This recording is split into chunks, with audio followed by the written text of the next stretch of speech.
All right. Let's get this started. Thank you everybody for coming to the chat. Let me just get the window set up and we'll get started.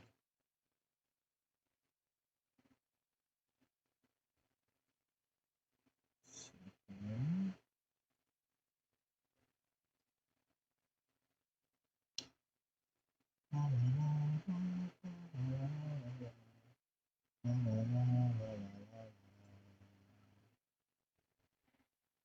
See.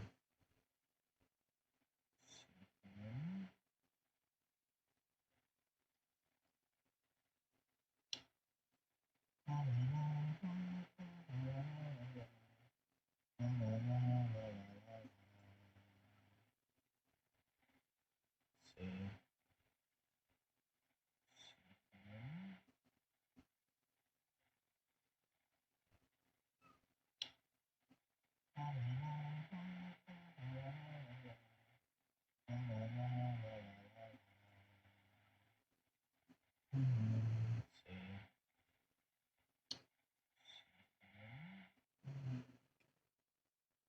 The other feedback.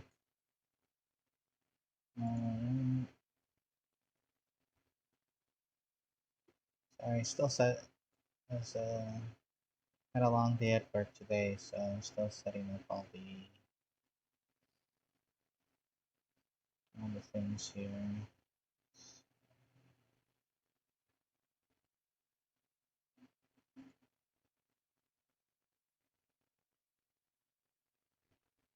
So I believe we did four chapters. So we're going to be starting with chapter 5.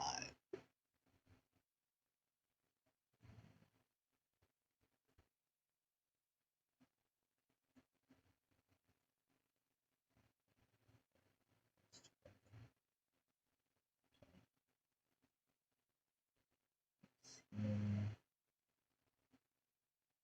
the window that's open, so switch here. Okay, there we go. And let's zoom in a bit.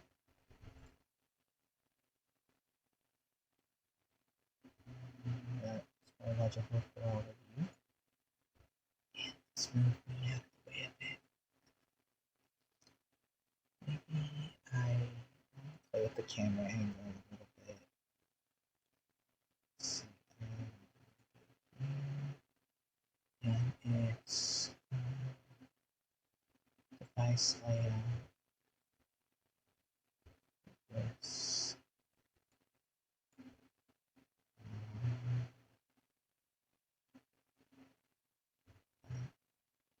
Alright. Device layout. And let's see how that looks. Ah, there we go. Merge the side now. Okay. And there we go. So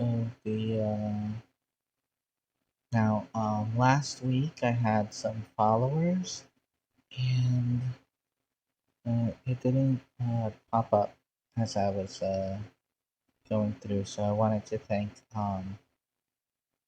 Omni 17, Baron Greyfallow, and Bigfoot Bjornson for following last week. And for the people who followed while I wasn't online, Lame Vision, King Oblivion, Gabagool 420, and AV Gale, Average Alejandro 2. So thank you all for following.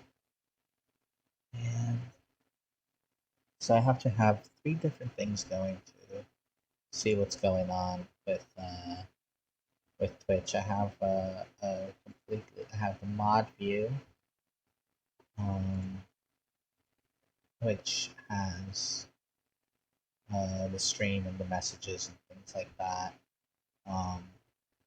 And then I have my phone that actually also shows viewers and followers and then reviews total and all that, but that's the only thing that has an actual active activity feed that lets me see if somebody new followed.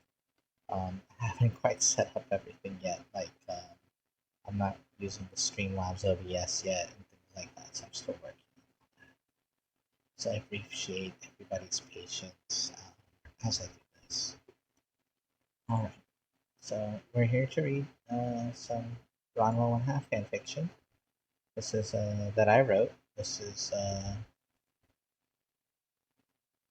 Ranma's Big Mouth, Episode 5.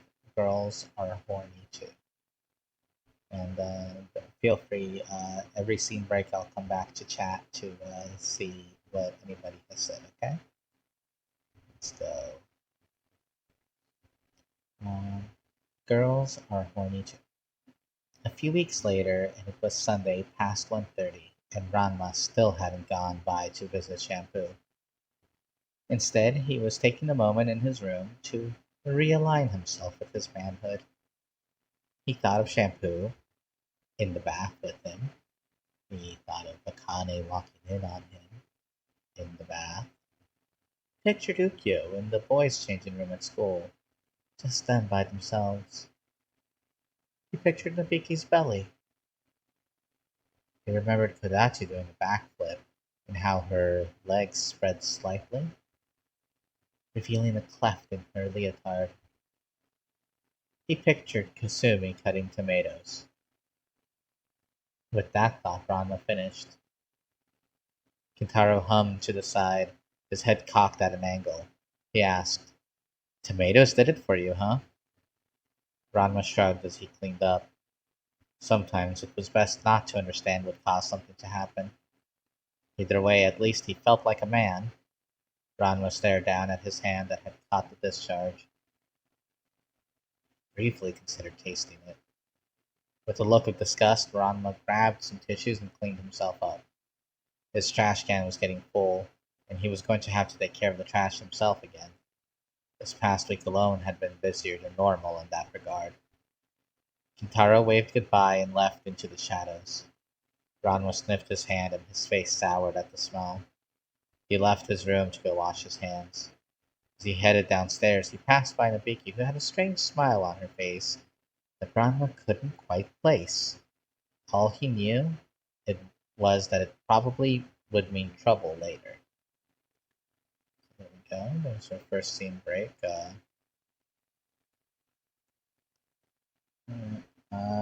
No chat. That's okay.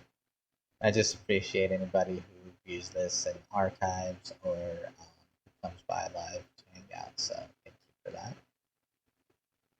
It says here, he was excellent. I just want to see if there's a way for me to get my stream to not delay as much, but I don't see a way right now. So we're gonna keep going. It was on Ranma's way home from Shampoo's after an afternoon of tense refusal to impregnate her that Ranma got annoyed. Moose decided to attack, and of course the fight led them into the river. Moose flew away as a duck, and Ranma was stuck feeling grossed out by the river. Her mood didn't improve when Miko showed up. It improved less when Miko said, "Well, it seems like regardless of you being male or female, your body is now on a schedule." Ranma continued to wring out her shirt as she asked, "What do you mean?" Miko put her hand on Ranma's stomach and said, "Well, you're on your period again." Ranma groaned, now being able to identify the bloated, disgusting feeling she had been experiencing. It was too soon. She was almost sure of it. But knowing her luck, it was the actual case. She groaned. "Why does it happen more than once?" Miko checked her calendar and then put it away. She frowned before saying, "Looks like you're already in sync with the other girls. That's why yours is a little earlier than expected." Ranma's eyes grew wide as she stared at Miko. Her mouth gaped open and she asked, "That's a thing that happens?" Miko nodded with a smile as Ranma scowled at her. Miko added, "It also seems that your cycle is affecting your male half." Ranma wanted to scream at her what she meant by that, but instead did a loud whisper asking, "What do you mean?" Miko put a finger to her chin as if she was thinking about something and asked, "Have you been hornier than usual in this past week?" Ranma nodded. Miko slammed her hand in a fist to her open palm and said, "There you go. That's about right for the cycle." Ranma groaned. "Is this all you do? Bring pain and misery to girls?" Miko shook her head. "Oh no, my little Tamagoyaki. I also bring pleasure." Ranma snorted. "I'd like to see that." Alright, we got another scene break. Let's check on the people. I only got one person watching, so thank you for coming out. Really appreciate it. Let's see.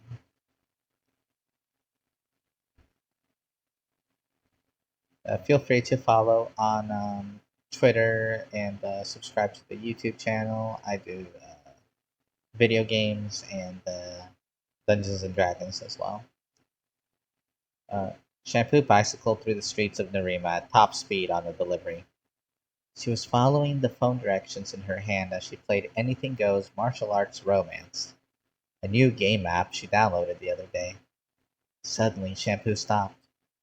To be more specific, she was stopped as her front tire was grasped in Akane's hands.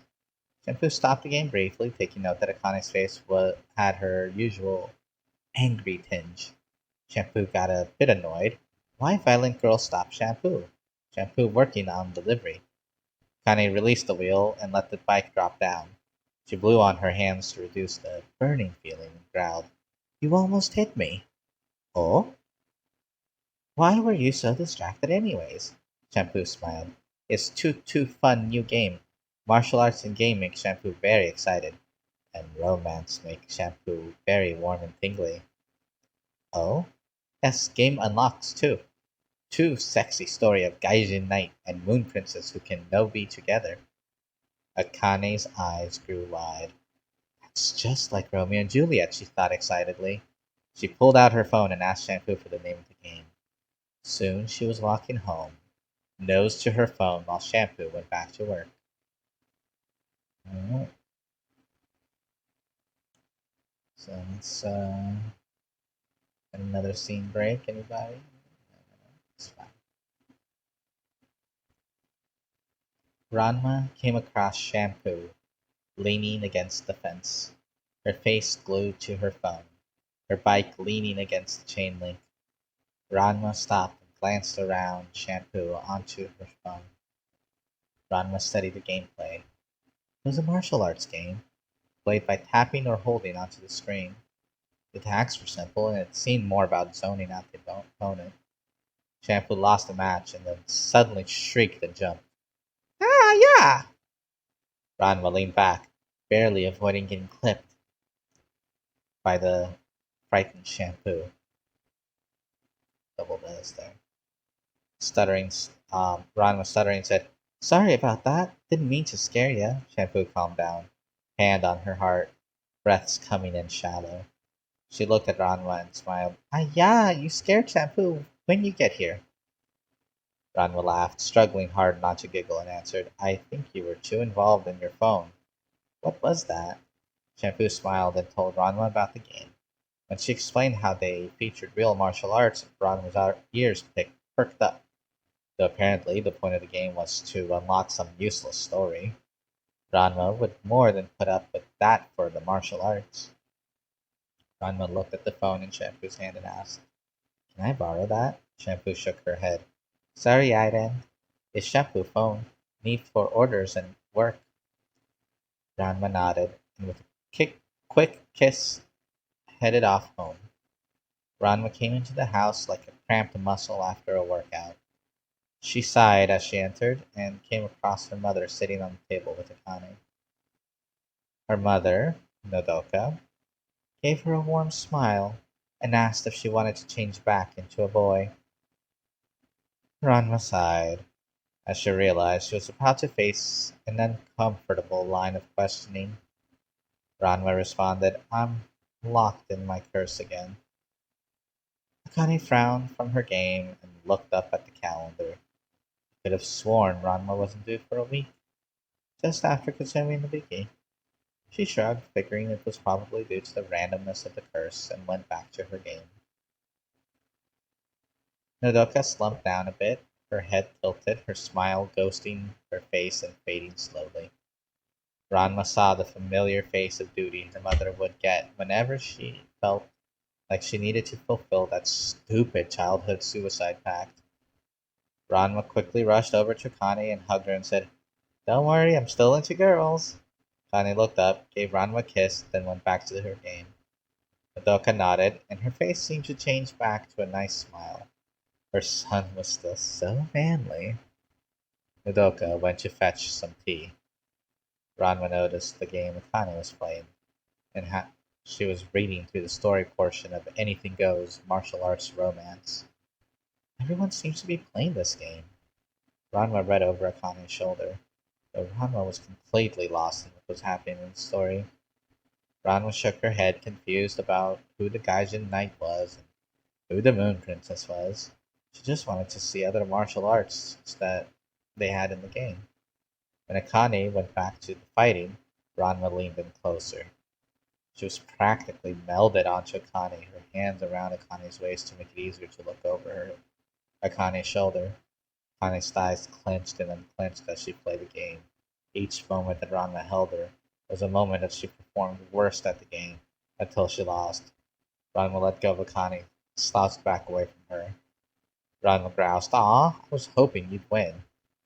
Akane shoved Ranma away from her and shouted, Maybe I would have if you weren't breathing down my neck, distracting me. Ranma's face soured. What did I do? Connie picked Ranma up by the collar and started dragging her upstairs to her room. I'll show you exactly what you did. Got a scene break coming. Thanks again. Uh, to the person watching, let me know how your day was. Mine was exhausting. I've been back to work this week, and uh, going from being at home furloughed and working on creative stuff while being able to sit down and being 8 hours on my feet is a painful reminder of how difficult retail work can be.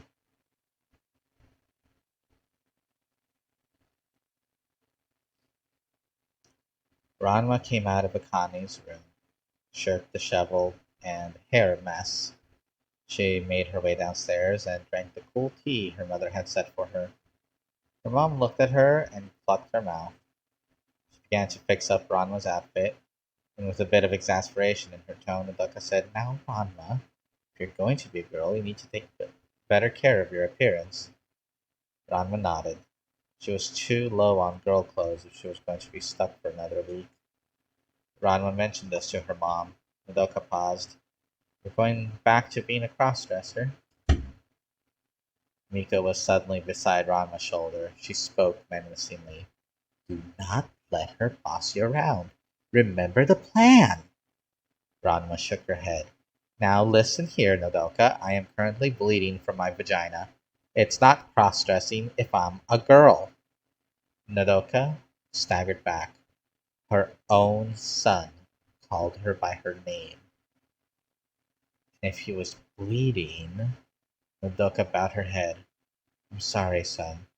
Ranma put her hands on her mom's shoulders and brought her in for a hug. Listen, Mom. When I'm a girl, I'm your daughter. When I'm a boy, I'm your son. Madoka nodded. In that case, go get ready. Get an outfit that's easy to change, and we'll go shopping. Alright, here we go. We got the shopping episode going. Hey, hey, hey. Huh? This is anime. Am I right? Am I right?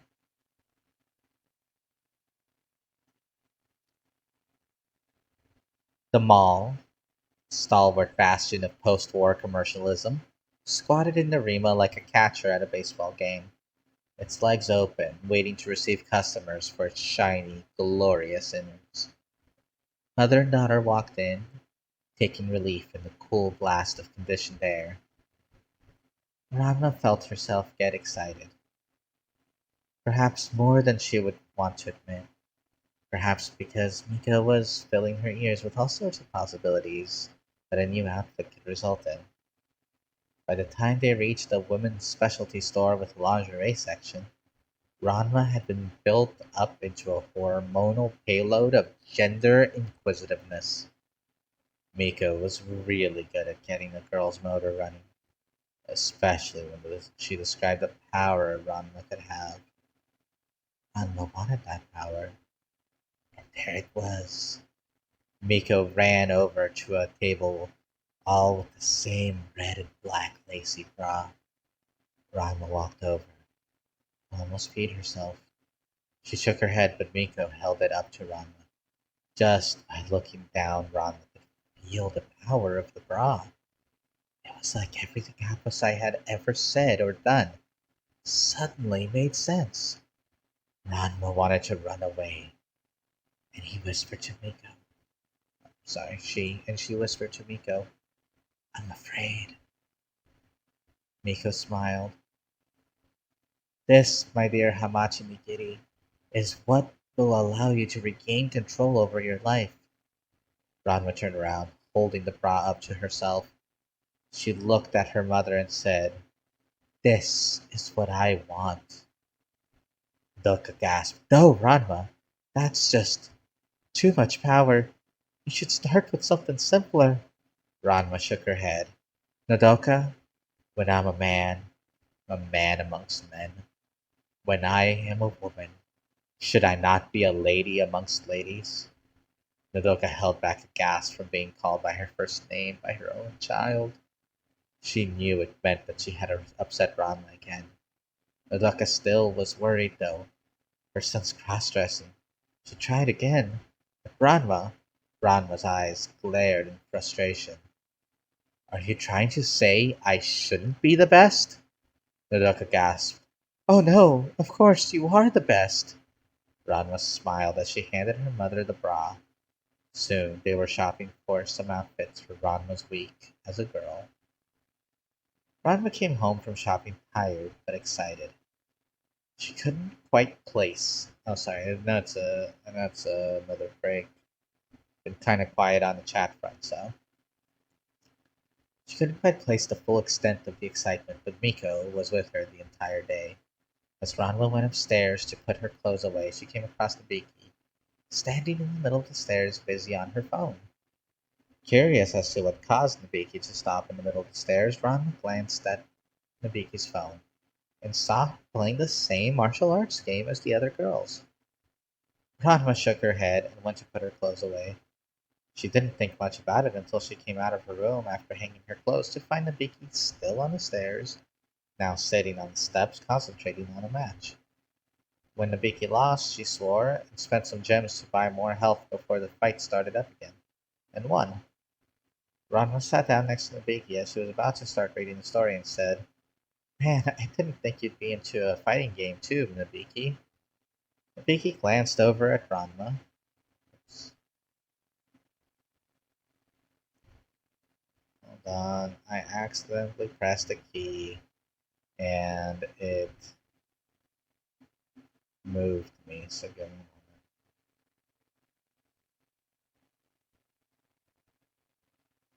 There you go.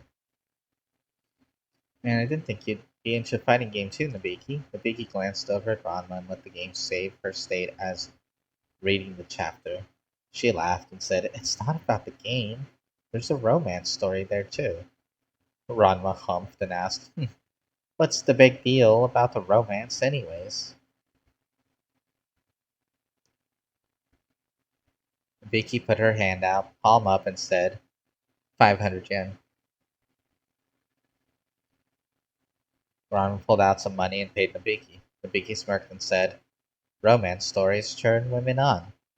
Ranma shook her head, cleaned her right ear out with her pinky. She looked at Nabiki and said, like turned on how? Like they want to have sex turned on. Sorry about that. Ranma blinked. She blinked again. She slowly finished rebooting and asked, like a porn? Nabiki laughed. News flash, Saotome. Girls get horny, probably just as much as men do. Just don't go around talking about it. Ranma looked over at Miko and noticed a smile on the Kami's face that made her want to run away. Ranma looked back at Nabiki, then at Nabiki's phone. Ranma then asked, so, what about you? Nabiki nodded. Yeah, even me. Ranma, still looking at Nabiki's phone, asked, you think I could borrow your phone? Nabiki handed the phone she was using to Ranma. Actually, this is your phone. I didn't want to use up my minutes. So there we go. Another scene of I love writing Nabiki. Nabiki is the kind of character that is just absolutely irredeemable. And everything she does is money grubbing and evil in every single way, but just can't help but love her. I feel she's easily my favorite.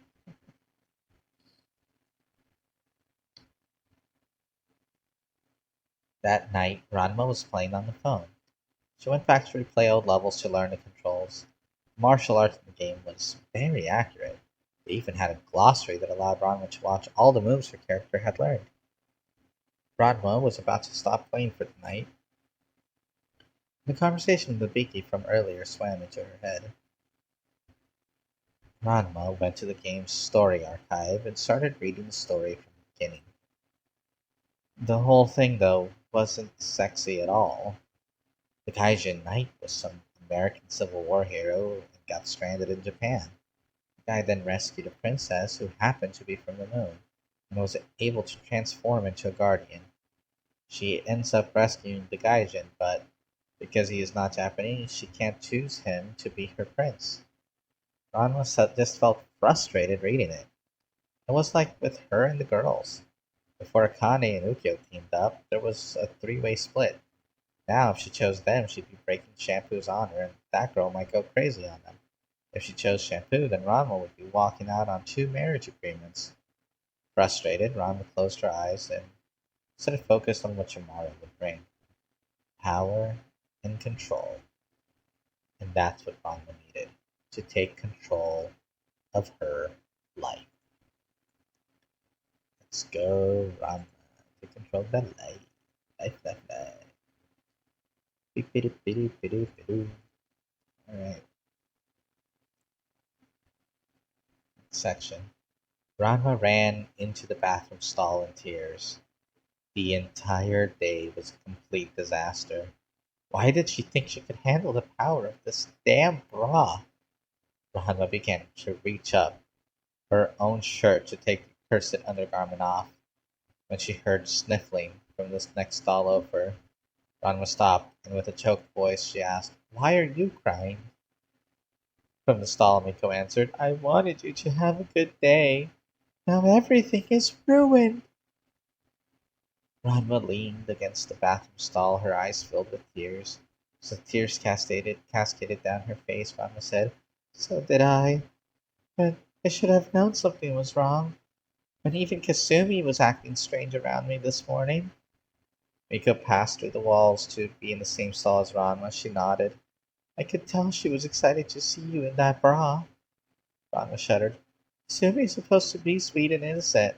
Having her perv on me was just too strange. Miko nodded. Ranma closed her eyes, trying to shake off the sensation as Kasumi stared the entire time at Ranma's chest. Ranma panicked so much that she left the house without taking her lunch. Then, on arrival, it was like everyone had been warned that something was going to be different. As she walked down the hall, everyone was staring at her. Then Kuno showed up. Ranma hoped the bra would silence him, but that crazy idiot went into overdrive. He started claiming that the bra meant that Ranma wanted to run with him. He then bemoaned that Ranma had fallen and become a lady of the night. Ranma didn't even care about Kuno's opinion. Then someone mentioned seeing Ranma kiss Ryoga at a bathhouse. That just made Kuno go insane. He pulled out over 50,000 yen and tried to buy Ranma. So now Ranma was not only humiliated, but she had been treated like a whore. The tears broke anew onto Ranma's cheeks. Miko hugged her, and Ranma the Kami. Hugged the Kami back. Ranma stood up and finished taking off the bra. She was about to throw it in the toilet when her throat caught. She suddenly hugged the bra to herself. She couldn't let go. She may not be able to handle the bra in public, but she wasn't ready to give it up yet. There's another scene. Boop-be-doop-be-doo.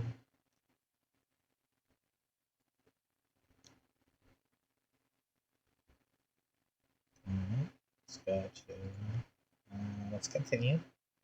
Ranma sat on the bathroom floor, a mirror between her legs, only wearing the red and black bra as she looked at her womanhood. She had her phone on the other hand, on a website Miko had recommended. The site had an illustration of the vulva, which is what the outside of Ranma's female privates were apparently called. Ranma was fascinated. There was so much there. Her mom's pubis, clitoris, urethra, apparently that's where the urine came from, and then her actual vagina. She didn't even realize women had so many more holes. Men only had a dick and ass. Don't let her know that there was more to it than that. Ranma touched her mom's, little hairs tickling her palm, as her fingers curled over and onto her clitoris. Her vulva was becoming moist as she gently used her fingers to spread her labia majora apart. Her middle finger danced slightly over her clitoris, and Ranma finally found a true way to appreciate being a girl. The washing machine never quite hit the spot, but now Ranma finally experienced an orgasm in her female body. Of course, that's the end of the chapter. Of course, the joke is always with the technical terms, but considering she was just learning all of it, I felt like it was important to kind of point that out, you know. So that was episode 5. I hope everybody enjoyed that. We're gonna keep going. I'm gonna just get a little drink, maybe eat a little bit of a snack.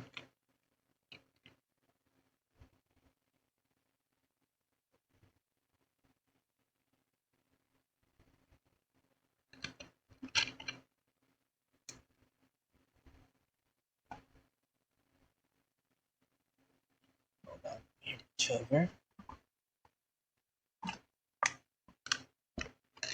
Get hungry.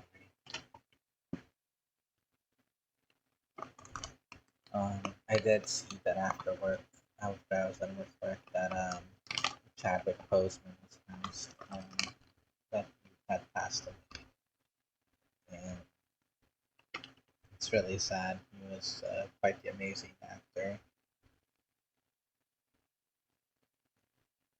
Mm.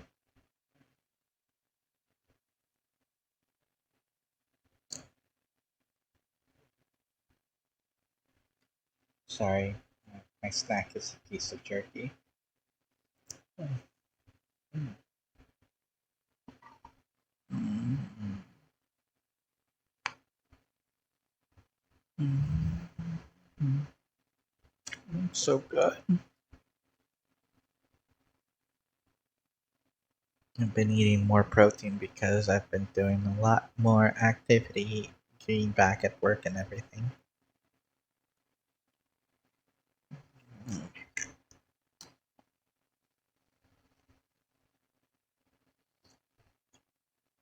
This just tastes so delicious right now. Mm.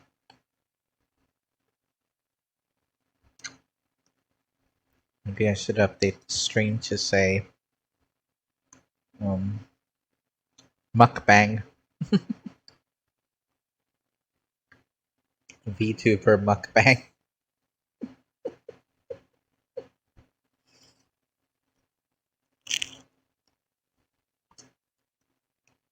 That's just silly.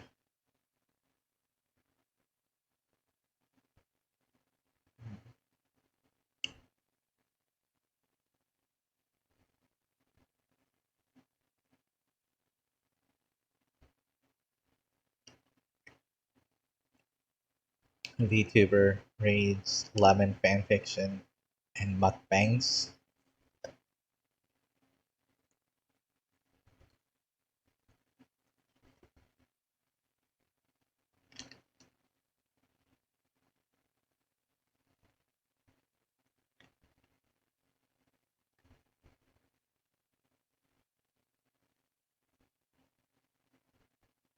Mhm.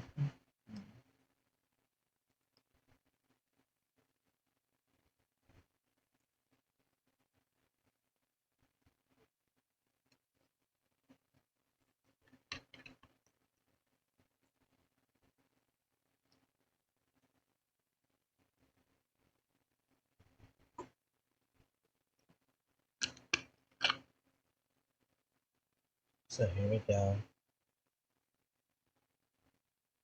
Chapter 6. There's a little bit on top where I'm trying to remind people of what happened. So, Kane Mukia proposed a solution to the fiancé situation to Shampoo. Did she agree to it? Kuno seems to have changed his opinion on Ranma.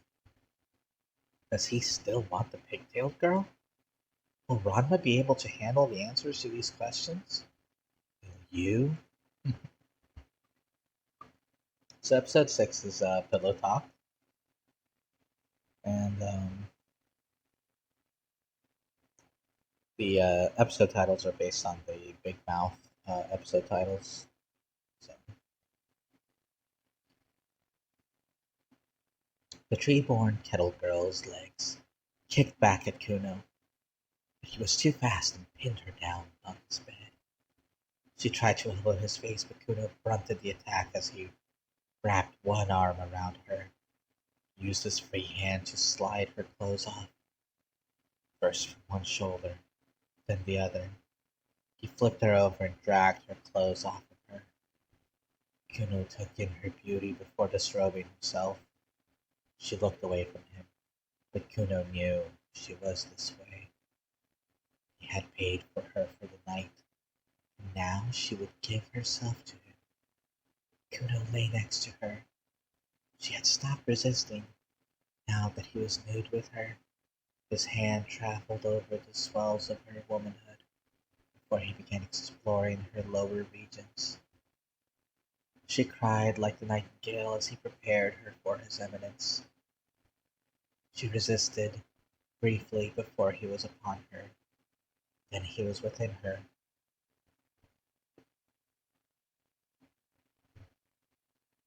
He gained knowledge of her inside and out. Every inch of her became etched in his memory.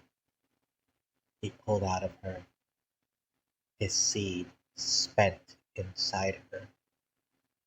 While laying next to her, Kuno finally cleaned up. He then carefully removed the photograph of the pigtailed girl from his love pillow. He would have Sasuke clean out the Ona hole later. Kuno was about to leave his room to clean up when the pillow sat up. The pillow began to cry, but Kuno wasn't sure how to react. Kuno moved back to the bed and tried to put a comforting hand on his pillow when it smacked it away. Kuno stammered, "What is this?" The pillow spoke in a voice broken by sobs. "Tadewake, because of what you did, I'm late." Kuno shook his head. "But you're a pillow, what are you late for?" The pillow almost strangled him, but it restrained itself. "You idiot, it means I'm pregnant." Kuno looked at the dribbling Ona hole that was attached to the pillow, and then asked, "What are you gonna do about it?" The pillow pulled back. "I'm a good Catholic girl. I'm not going to do anything but have the baby." Kuno tried to calm down the pillow. I'm sorry, okay?" The pillow sighed. "I mean, we'll have enough money to raise the child." Kuno suddenly felt nervous. Um, Actually, I have spent a great deal of my fortune on pictures of the pigtailed girl and Kane." "What? On that harlot?" That's a scene right there of episode 6. Mhm. There's going to be some schedule updates for next week, by the way, just while we're on the scene break and checking to see if anybody chatted anything. Um, so I'll be updating, so please keep an eye on the schedule. Um, I'm having to set things up based around what my work schedule is. Shampoo approached Ukchan's well after it was closed. The front door was locked, but the light upstairs was on. Shampoo circled to the back and jumped up off the wall to the window. She pulled herself up and peeked inside. She did not expect to see Ukyo, her bandolier wrapped around her hips, and a very interesting implement attached to it, doing her best to give the business end of said implement to Akane, though it did look like fun. Shampoo lowered herself down from the window, and with cat-like grace she dropped to the ground silently. Shampoo cautiously made her way back to the front, careful not to make any noise. Then, with her breath held, she knocked as loudly as she could on the front door. She heard a slam from upstairs, followed by silence. Then after a moment the door opened, revealing a half-dressed Ukyo, wearing pants that seemed happy to see Shampoo. Shampoo said as much. "Oh, is Ukyo happy to see Shampoo?" Ukyo looked down at the tent she was sporting in her pants. She looked back at Shampoo and said, "Depends. You came to play nice?" Shampoo gave Ukyo a smile. "If it means I win Ranma, I play very, very nice." Alright, so that's any messages, so I am gonna continue. Days later, and now male Ranma stared confusedly at a bag full of cell phones. Well, with 3 cell phones in particular. Ranma looked up from the bag and then back down at the 3 cell phones. He then asked, "So they're on?" Akane nodded as she double-checked that the waterproof cell phone baggies were sealed. She added, "They are on silent, with the vibration off. They are to remain on in case someone tries to look us up." Ranma was about to ask who when Ukyo answered, "Like Shampoo's Granny or Nabiki?" Ranma nodded. "Now, I didn't have promised not tell no one." Shampoo concluded the conversation as each girl gave Ranma a kiss. Blushing, but feeling rather nice about how peaceful everything was, Ranma accepted his duty as guardian of the phones and hid them. Oh, excuse me. Oh, suddenly had the urge to sneeze. And hid him in his bag. Now the most important step, and the worst for Ranma, was that he would have to go to class to provide an excuse that Akane and Ukyo were sick. Ooh, sorry about that sneeze. I don't really have a sneeze guard on the mic yet, so only the professional podcasters have things like that, like the cough guard. They press a button so they can mute themselves. Sorry if that was too loud to anybody wearing headphones. The girls arrived at their destination a few cities over. They got off the train and then stood there. Akane itched to pull out her phone to find something for them to do. Ukyo muttered under her breath about using her phone to keep the itinerary instead of paper. Shampoo walked over to the display case and picked up brochures. She returned to the girls and said, "Maybe we do this spa thing, yes?"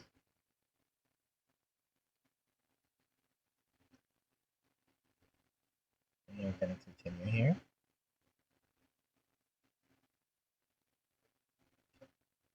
The body pillow was bent over the toilet, throwing up its breakfast.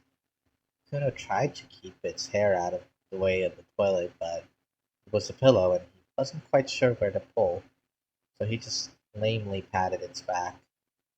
The pillow finally stopped and sat by the toilet. Kuno caught up and paced back and forth. The pillow smiled at him wanly and said, "Thanks for taking the day off to help me through this. It's been particularly intense today." Kuno looked at the pillow and nodded. He continued to pace until he noticed her holding her hand out to him. He reached down and helped her to her feet. The pillow went to the sink, and after rinsing its mouth out, it took a toothbrush and cleaned its mouth quickly, with a small as, uh, with as small an amount of toothpaste as possible. Kuno just stood there. He tried to pat the pillow, but he didn't know what to do. When the pillow made to leave, Kuno quickly went out first. He turned around and almost ran into the pillow as she walked out of the bathroom. He grabbed it and brought the pillow into a hug. He whispered into its ear, "I'll take care of the baby too." The pillow pushed Kuno away gently, and with a tear rolling down its face, it said, "I don't think you're mature enough to be a father."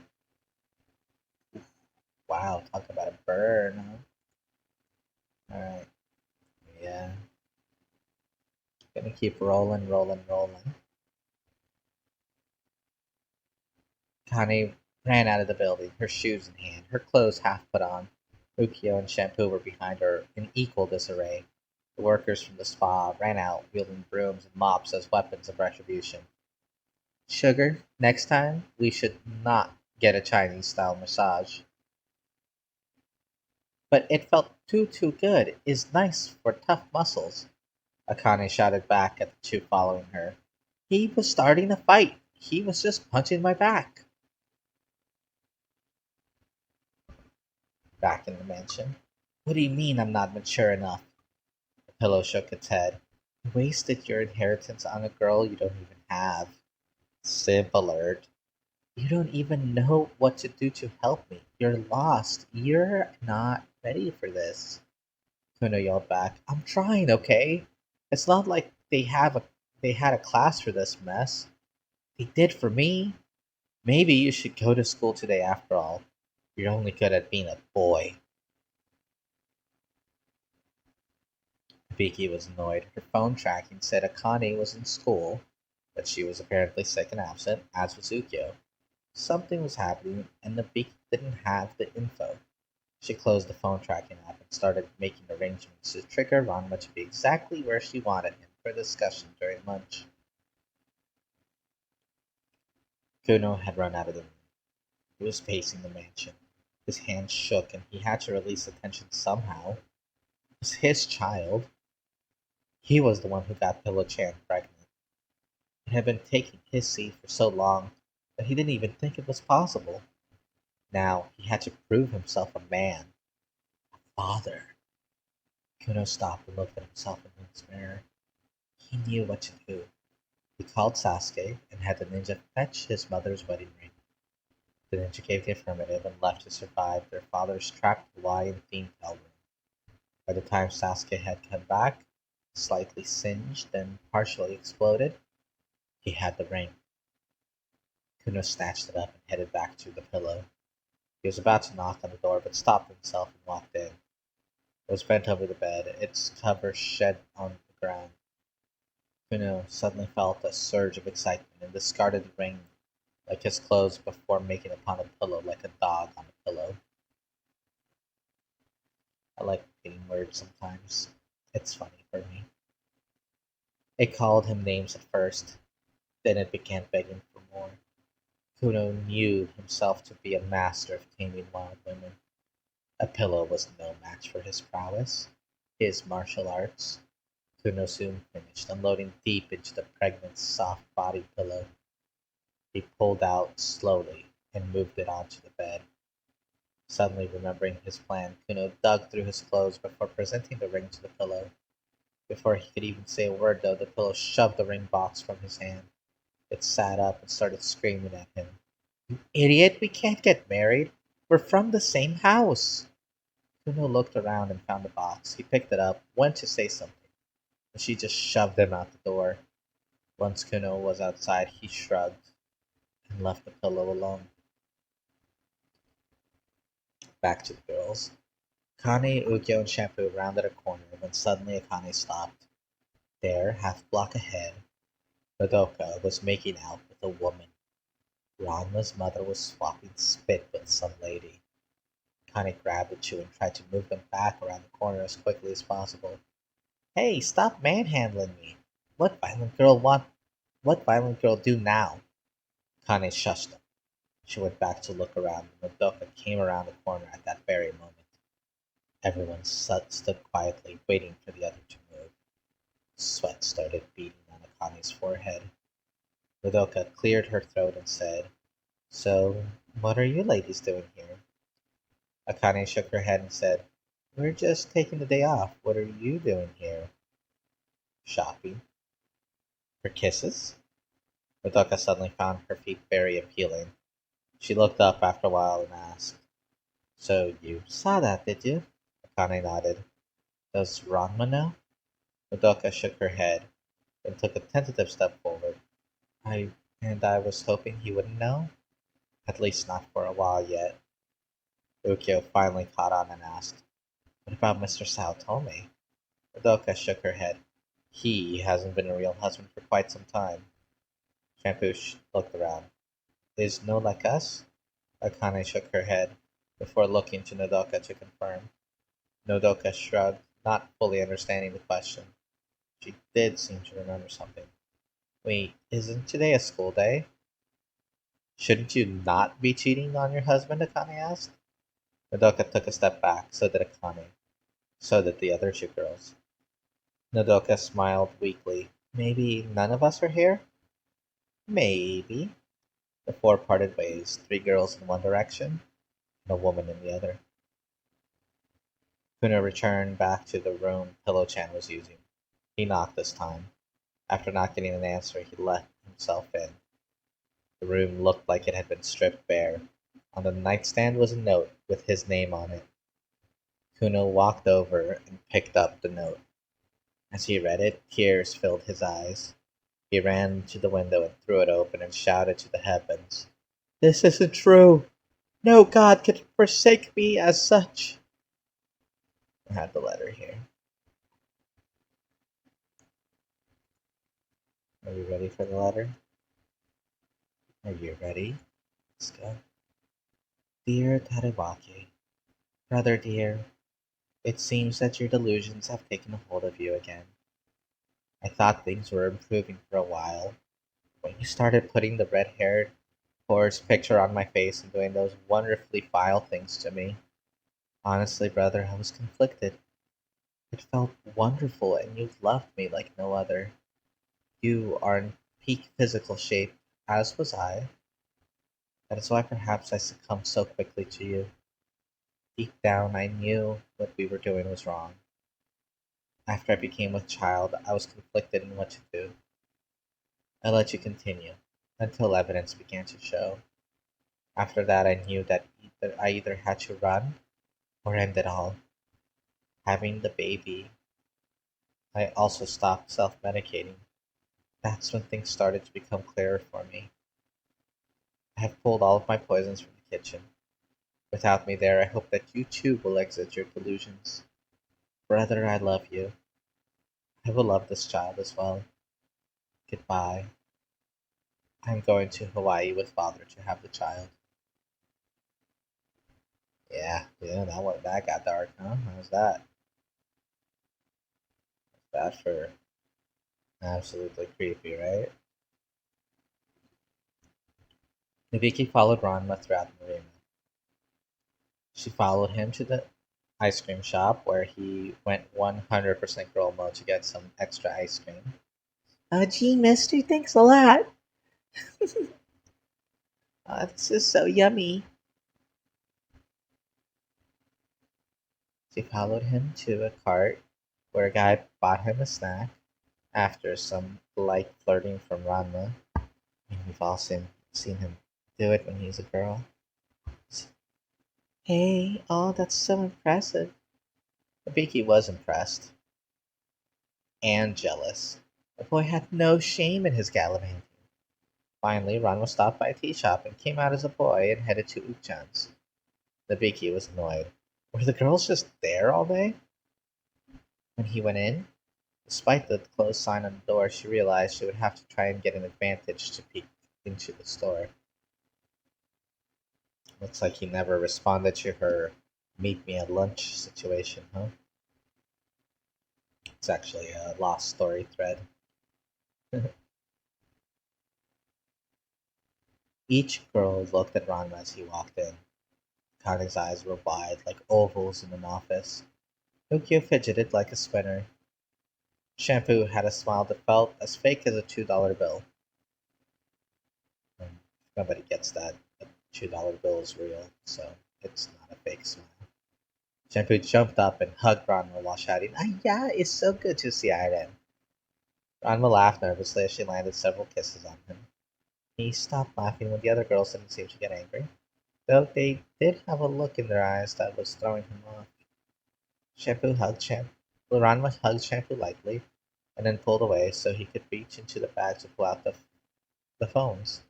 He handed the bag to the girls and let them sort it out among themselves. Ranma smiled, seeing all his friends getting along, and asked, "So, how was the trip?" Everything was silent. Then the compressor for the refrigerator went on with a loud whine. Ranma looked at the girls, and they looked at him, and he looked at them. As they stared back at him, Ranma turned his attention to Kane. Kane eyed him warily. Ranma gazed at Ukyo's eyes. She returned gaze. Ranma glanced at Shampoo. She hugged him and started planting kisses on him again. Akane started speaking. "We saw," Ukyo interrupted quickly. "We saw Shampoo naked." Ranma looked down at Shampoo. "That's not too hard to do." Akane grumbled. "You're telling me." Everyone laughed. No one told Ranma that his mother was cheating on his father with another woman. Cue the end of chapter effect. And that was episode 6. Oh my. Quite intense, right? Things are getting dark. I mean, will he even be able to recover from this? Let's find out. Episode 7, Requiem for a Wet Dream. Again, I have a little bit of a chapter reminder at the beginning. I was doing this because the chapters were so far apart. Rama thought his life was starting to stabilize. His friends are getting along. He's getting nice kisses. He gets to feel good as a boy and a girl. So why is everything making him feel on edge? When is the other shoe going to drop? The Kamana, the Kamana, the Kamanamikon, the Kamanama, the Kamanamikon. Such a difficult word to say. The Evil Book of Desire, written by the mad Abdul Alhazared's cousin, the lustful Karim Al-Hamaret, which was bound by the cut labias and foreskins of 1,000 virgins, now resided in Hikaru Gosokugi's hands. The book, written in the seminal fluids extracted from boys being made into eunuchs, held spells, incantations, and procedures that would ensnare the heart of a lover, shrivel the testicles of an opponent, and grant desires beyond mortal comprehension. Images inside the book detailed the vivid anatomy of creatures beyond space and time. Creatures with inviting, translucent thoraxes, heaving with ripe larvae. Creatures with guard plates that retract, revealing dozens of alien breasts, bristling with nipples. Horrors that devour crotches and consume breasts whole.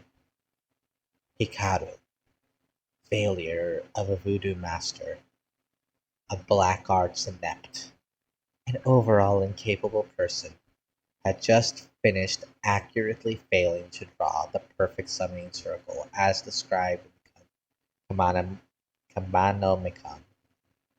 Unfortunately for him, some of the drawings were so vivid that some of the pages were stuck together from past use. As such, the circle, though functional for summoning, was incapable of holding in what it summoned. Furthermore, the spell, though thought to correctly summon an incubus, was to have it possess someone, instead of grant a blessing upon it. So it was on the stormy night of February 12th, 19XX, Hikaru Kosokugi died. That day, Kozui, the incubus, was born. Kozui peeled back the pages of the book carefully. He found the spell needed to transform his new body into something more suitable.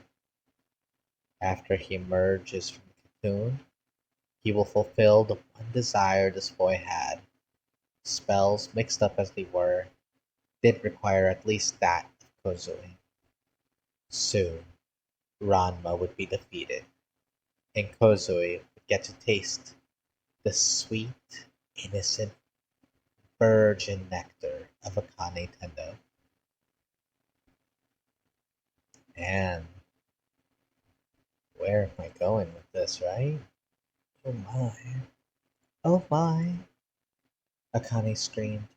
She immediately tried to elbow her assailant's face, but her hand had snuck up her shirt and was currently fondling her breasts. She couldn't quite get an angle on him. Another hand started moving down and Akane froze, her breath coming quick. She couldn't move right.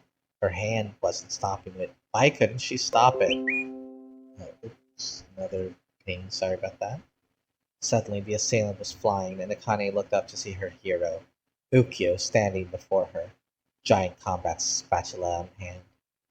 Akane looked into the wall that now had an embedded kuno in it. Ukyo hugged Akane to her side as tears flowed down her face. It just gets worse every time. Don't worry, sugar, I'll protect you. Where was Ranma anyway? Ukyo looked towards the school gates. It seems someone is challenging him. The two of them ran outside to see Ranma facing off against a tall-looking gaijin. The man had large muscles and was wearing a black tank top, black jeans, and a black leather jacket. His hair was short and spiky. He looked like he was an older than everyone else there. As soon as the two girls came out, his eyes glanced over at them before he issued his official challenge to Ranma. Ranma Saotome, I challenge you for ownership of Akane Tendo. But I don't own her. Wait, I mean for her hand in marriage. Ranma took a step back. Why was it always someone going after Akane? Couldn't he save one of the other girls sometimes? Maybe in another universe he saves Kasumi or something. Shaking his head free of such thoughts, Ranma shouted back, That's up to her, pal. But if you want to fight me, all you have to do is ask. Oh. Ranma almost fell as all the tension left his body. What do you mean, oh? I thought we had to have stakes involved. I mean, I was going to put up this curse removal potion as a bargaining chip. Ranma went quiet as he looked at the flask held in Gaijin's hand. A cure. He looked up at the face, but it was smiling in a weird way. He couldn't read the Gaijin's emotions. It all felt fake. But if the potion was real, Ranma could cure his curse. I'll fight you for that potion.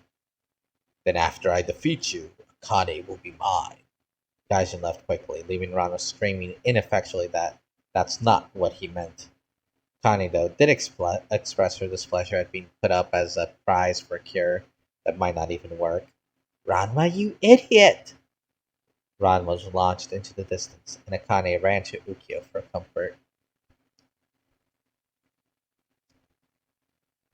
I hope everybody watching this at home is enjoying it. Mm. Akane sat fuming on the park bench after class. Ukyo was working, and Akane didn't want to head home and face Ranma quite yet.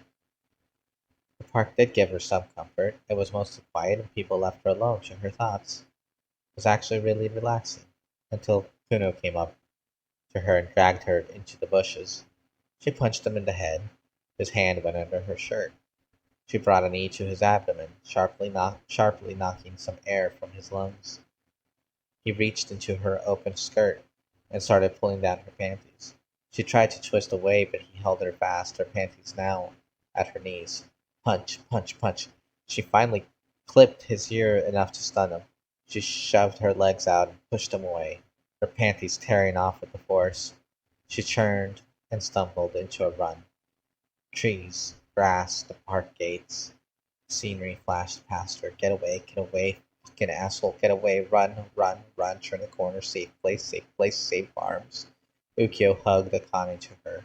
Concern etched every line of her face and frame as she wondered scared Akane so much to have her practically fly through the restaurant and into her arms. Ukyo hugged Akane tightly to her and whispered to her, "Shush now, you're safe." Akane took a deep breath and shuddered it out as tears began to flow down her face. She tried to talk, but the sounds just kept getting stuck in her throat. She didn't want to risk coughing and losing her lunch, so she just buried her face deeper into Ukyo's shoulder. I'm really sorry if this triggers anybody who's listening in. It's it's just how things kind of like run together when you're dealing with all these things. I think. So let's move on to the next scene. Ranma saw Kane dash faster towards Ukchan's. Something was wrong, but if she was going to Ukyo, then it was better than having him deal with the emotional stuff. Instead, he could go in the direction she ran from and handle the situation that caused all that panic, especially with how her clothes were disarranged, reminded Ranma too much of how Kuno would leave his clothes after sneaking up on him in his girl form.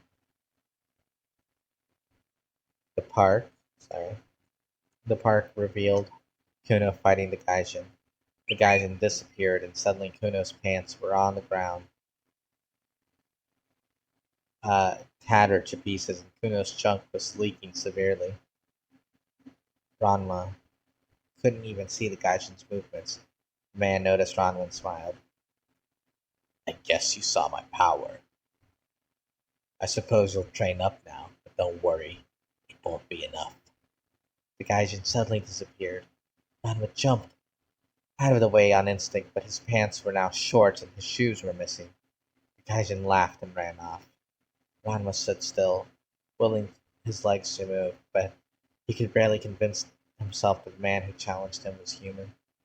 He was going to need training, that was true. He couldn't rely on his father right now, not with how things were ever since Kintaro showed up. Ranma finally moved, and Shampoo's bike landed on his head. Shampoo pulled the bike off of him and leaned down to him. "Ranma, what you do? Why stop Shampoo when busy deliver food?" Ranma looked up at her. "Shampoo, you're just the one who I needed." "Ranma needs Shampoo? And your granny, too." "Ah, yeah, Shampoo not that kinky. Maybe one at a time?" "Maybe. Either way, I need more training." "Oh." Little joke in there. Nabiki walked away from the park with dollar signs in her eyes. Ranma was choosing to spend time with Shampoo. The fiancés would pay for that information. Nabiki made her way to Ujen's first since it was so close. She opened the door and Nukia was talking on the phone while working on an order above-handed. Nabiki noticed a couple of wet spots on her top. Couldn't quite place where they would have come from. She also couldn't quite hear what Ukia was saying on the phone. Was a bit disappointed that she was done with the conversation by the time she got up to her. Nabiki gave Ukyo a smile, one she reserved for clients who had information that would benefit them greatly. Ukyo frowned at her, a frown that spoke volumes of how much something would cost her. Mikado ate an okonomiyaki in a way that spoke volumes to the deliciousness of the food. Ukyo stuffed her feelings down and tried a bit of professionalism. "What can I get for you?" Nabiki pretended to look over the menu before ordering the seafood special. As Ukyo made the okonomiyaki, Nabiki smiled and said, "I have a bit of info on what is happening with Ranma right now." Ukyo nodded as she finished the food and served it to Nabiki. Ukyo nodded to Nabiki and said, "If it's about him spending time with Shampoo, then I'm afraid that'll cost you 900 yen." Nabiki sighed and waved to Mikado. Mikado got up and paid 900 yen to Ukyo. He looked at Nabiki. "I assume we're even now?" Nabiki nodded and shooed him away. Nabiki turned back to Ukyo and asked, "So, what is what he's reporting into everyone himself now?" Ukyo shook her head and smiled. "No, Shampoo gave me a call. She figured I could just meet up with him over there tonight." Nabiki arrived at home and spotted Akane hanging up the phone. She had to take an extra route home just to collect money to pay off some bills for the day. She was starting to get frustrated with her lack of funds from Ranma and his collective. She walked up to Akane and noticed a low tear streaked her cheeks. Let me guess, you know that Shampoo is hanging out with Ranma? Akane nodded and excused herself as she went back to her room. Nabiki sighed and went to watch television. She felt she deserved a break with everything wrong that was happening in her life. It was about dinner time when she was heading to clean up before dinner that she spotted Akane leaving the house and shouting how she would not be there for dinner and to skip Ranma's portion as well. Nabiki realized the full depth of the changes before her. That asshole Ranma was dating all three girls at once. How dare he cut into her profit margin? Irredeemable evil, selfish. That is Nabiki Tendo to a T. Ranma sat at the Nikohantan restaurant surrounded by Kane, Tokyo, and Shampoo, each of them being nice and friendly.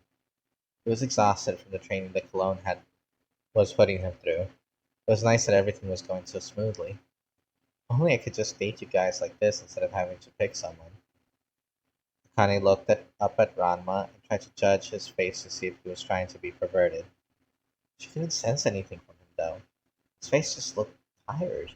She smiled at him and said, "Is that what you think, Ranma?" He looked at her and said, "Huh?" She she looked up at him. "You want to date everyone?" Ranma sat up a bit. Do better with the tenses. Sat up a bit, his face scrunched slightly, trying her words not quite falling correctly on his ears. "I'm not sure what you're talking about, Akane." Akane rolled her eyes and answered, "You said you wanted to date all of us instead of picking someone." Ranma thought back to his earlier thoughts and said, "I didn't say that." He looked at Ukyo and then at Shampoo, but their faces told a different story. They told the story of him verbalizing his internal thoughts. Thoughts he did not want to share unless he knew it would be safe to do so. 3. He looked at Akane. She seemed slightly upset, but nothing like her pervert smash reactions. 2.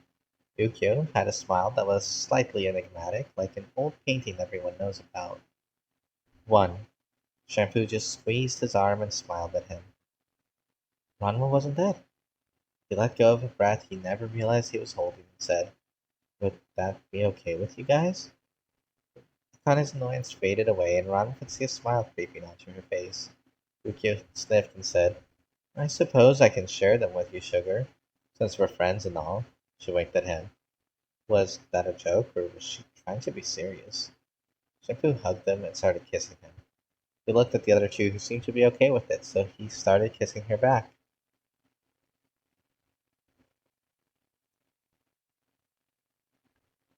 Alright, taking a little break. Let me take a sip.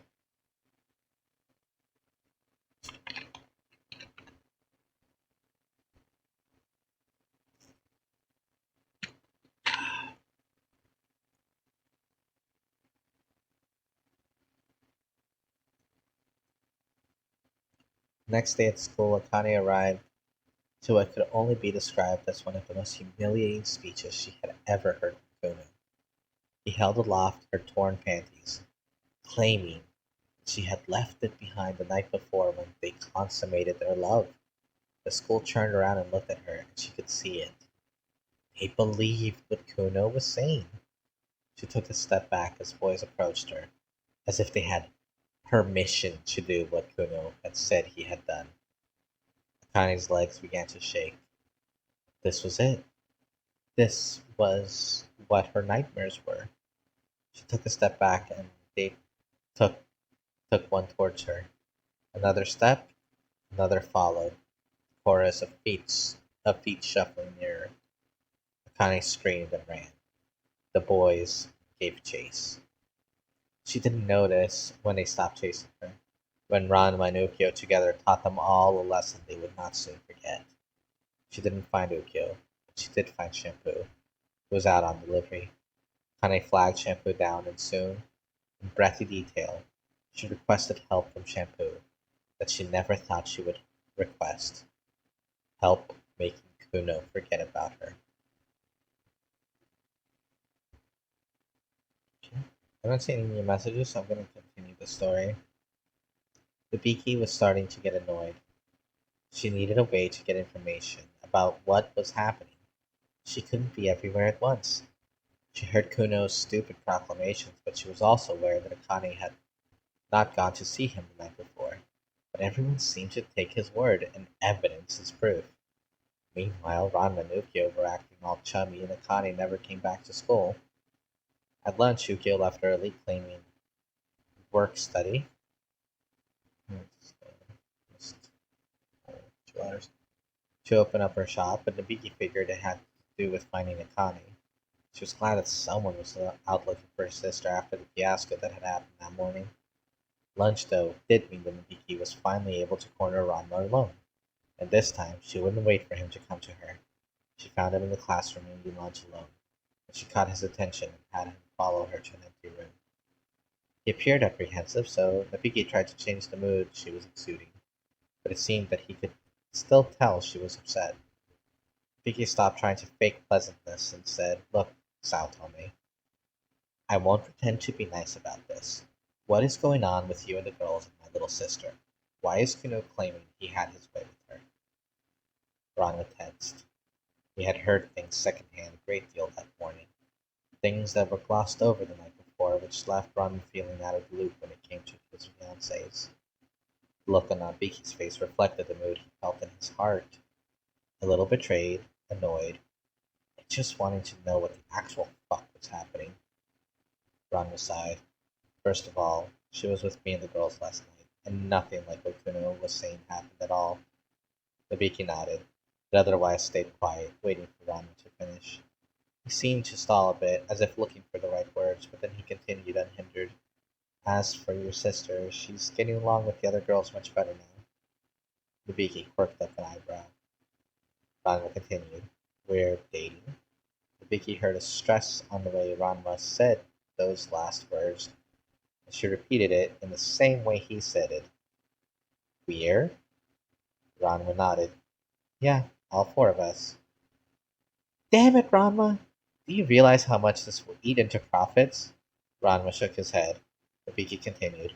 You're going to have to find a way to make up your share of the cost of the dojo, do you understand? Ranma shook his head. I'll give you the details later. Nabiki left Ranma in the closet and stepped out, only to run into her sister. She quickly called out to her, Hey, Akane, wait up! Akane nearly jumped to the ceiling before turning around and smiling wanly at Nabiki. Oh, hey, sis. Nabiki smiled. Oh, good, you're not doing anything suspicious. Akane clamped her hand over her mouth and mumbled through her hand. I'm not sure what you mean by that. Are you okay? Nabiki moved Akane's hand away from her mouth so she could hear the answer.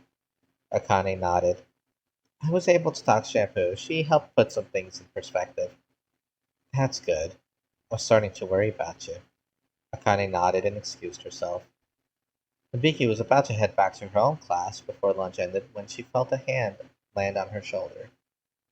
Looking at the hand and then to the other side of the hand's owner, Nabiki was none too surprised to see Kuno there. She sighed, mentally preparing herself to deal with his idiocy.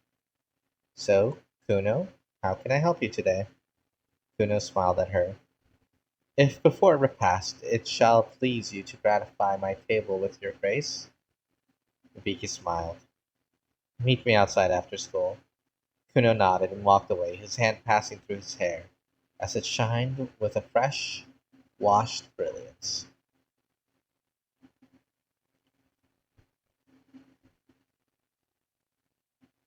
Alright, keep going. Ranma was in his room getting ready to go on his Tetra date, or at least he was supposed to be. Instead, he just kept pacing the room. Kintaro was sitting on the futon and stopped Ranma's pacing. Hey, you have to calm down there. Ranma nodded. I want to, but how am I supposed to go out with three girls at the same time? Kintaro stood up and hovered next to Ranma, a wickedly large smile on his face. He whispered in Ranma's ear, How about spanking it? Relieve some stress, you know? Ranma nodded and reached into his pants. He started to coax himself up into an erection. In his mind, he pictured himself at the beach with the girls. Connie walked up to him and asked him to put some lotion on her. Ranma nodded, started putting lotion on Connie, when Shampoo interrupted. She wanted Ranma to put lotion on her back. Ranma tried to comply when Akane suddenly complained that he wasn't done with her yet. You put lotion on my back. Soon Ukyo showed up, and she had a bigger member than even Ranma. Kane ran to Ukyo and they started to kiss each other. Ranma disconnected his hand from his member. He shook his head. He couldn't do it. Even in his own head it wasn't working. Gintaro pulled away from Ranma. Hey now, don't worry about performance anxiety. How about if we try something else? He leaned over and picked up a dirty magazine and put it in front of Ranma. Here you go. Time to spank the horse and get ready for the date. Ranma pushed the magazine away. You can't do that. Kintaro's mouth dropped open. He looked at the countdown clock on the wall before turning back to Ranma and saying, You can't not do it. It's been over 2 days. If you go on a date without doing this, the way those girls act around you, you're gonna blow publicly.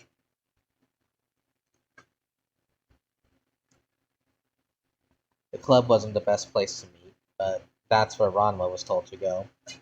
He spent hours and hours with the three girls dancing fast and then talking slow. He thought he could handle it. His stamina was higher, but they kept taking turns. His body was aching, and all his muscles felt the burn.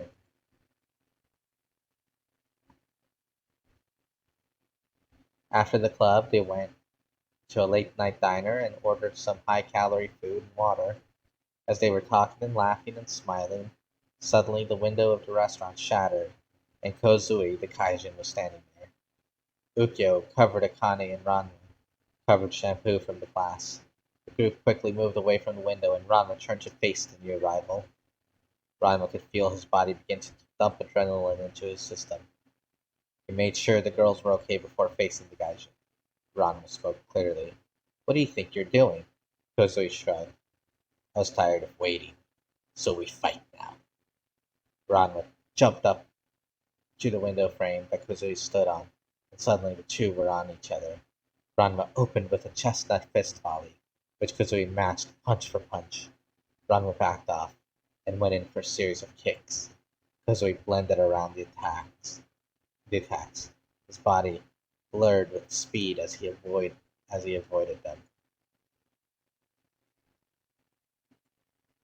Updating this as I'm done. The fight carried into the park. Keep saying park, that's really weird. Into the park, where Ranma decided to try a full speed whirl attack, so that one attack flowed directly into the other in the whirl. His kick connected forcefully onto Kazui's shoulder. Kazui fronted the attack and held onto Ranma's leg.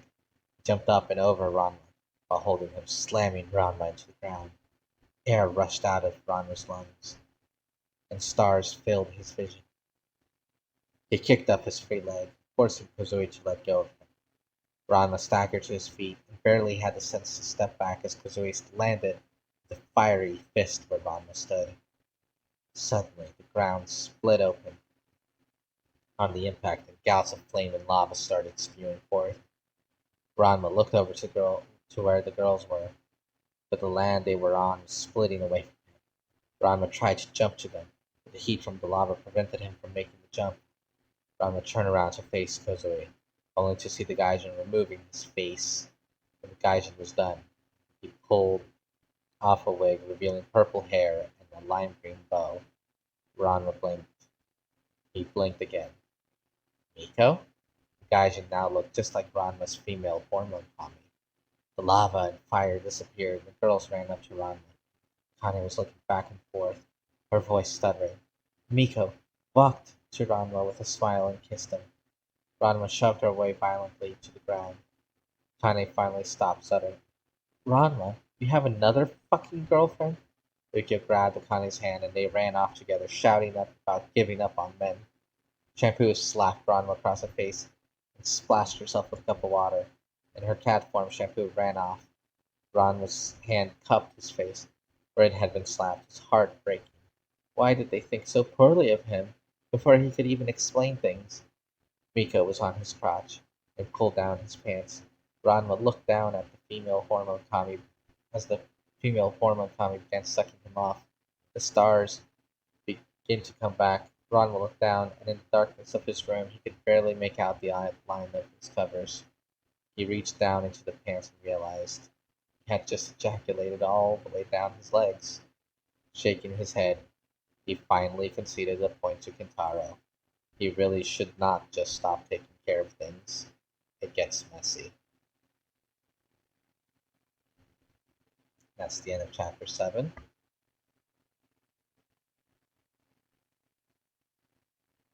Alright, and we're about to head into episode 8. Let me get a bit more to drink and eat a little bit of a snack. We're going to go back to the mukbang.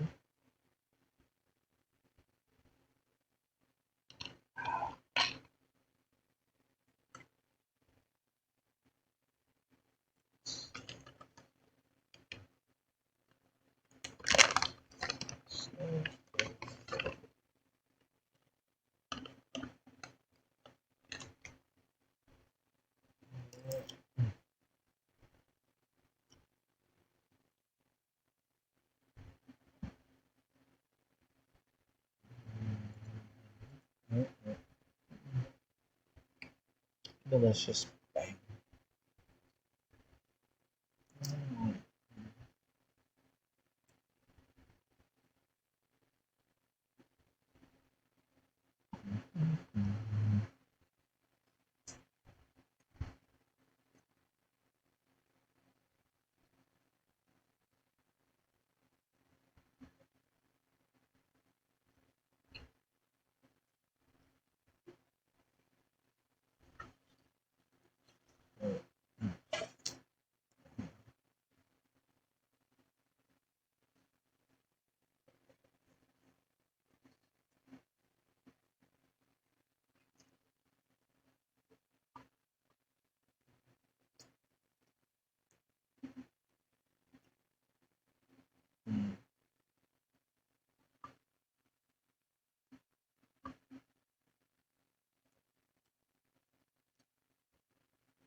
So good.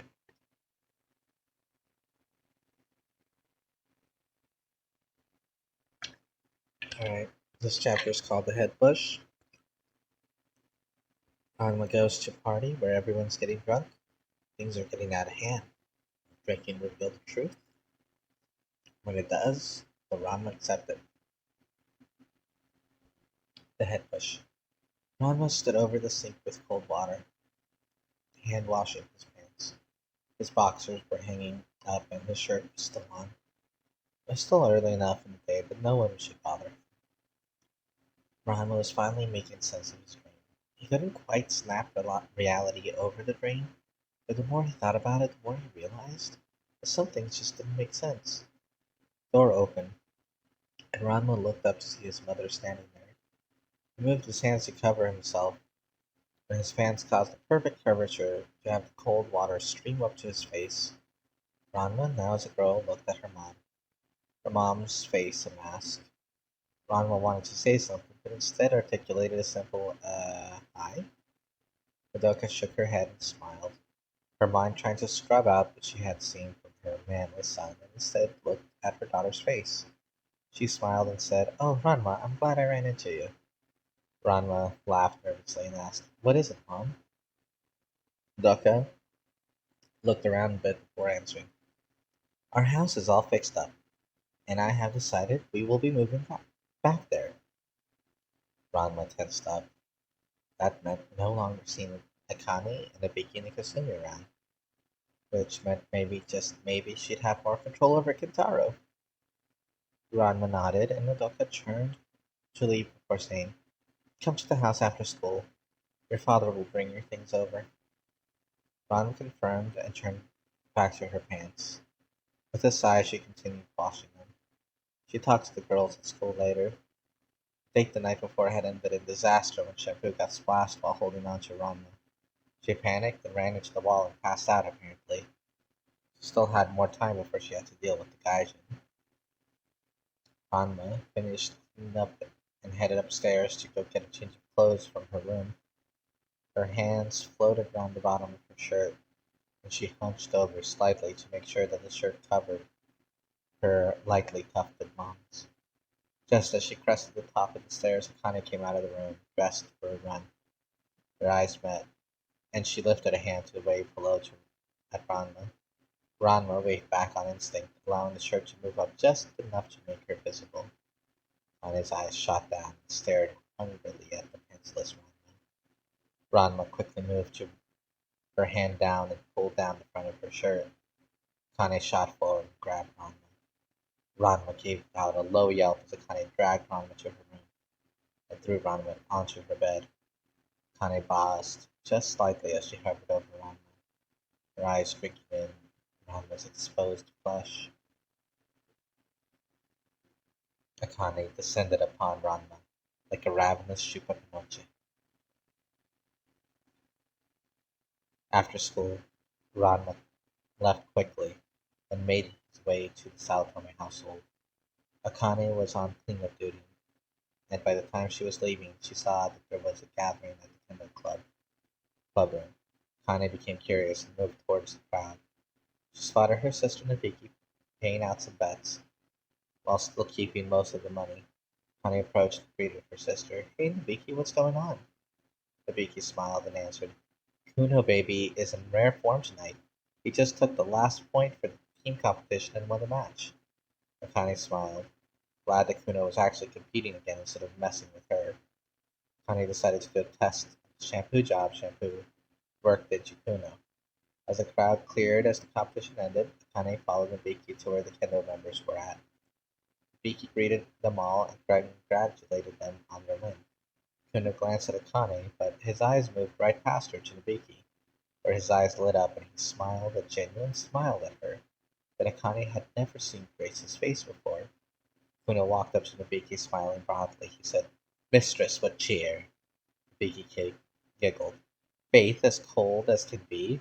Kuno laughed and answered, "Pluck up thy spirits. Look cheerfully upon me." Nabiki nodded. "My spirits, as in a dream, are all bound up." "Pray tell, what binds thee to your country?" And Nabiki answered, "My country can be bound to thee if you pray." Kuno laughed heartily. Kane was practically cross-eyed trying to follow their speech. The two kept going on for a while longer, and Kane went back to ignoring them. Kane started walking back away when she saw a surprisingly attractive guy in full uniform and gear heading towards the group. The guy smiled at Kane in a way that made her feel weak and even confused. The guy greeted Kane and said, "Hey, you're Nabiki's little sister, right?" Kane nodded and asked, "Who are you?" The guy laughed and ran a hand through his hair. "I'm Ryunosuke Fujinami." Akane frowned her brows. "Are you part of the Kendo Club? I never saw you before." Ryunosuke nodded. "Yeah, I joined not too long ago. Your sister helped me get in since she knows the captain." "Did you just move here?" "Yes, actually."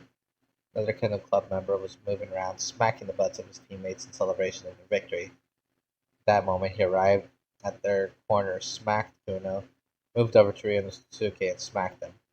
That's when Ryunosuke suddenly took out a bucket and beat up his teammate into an inch of his life. Kane's mouth hung open slightly at the seam.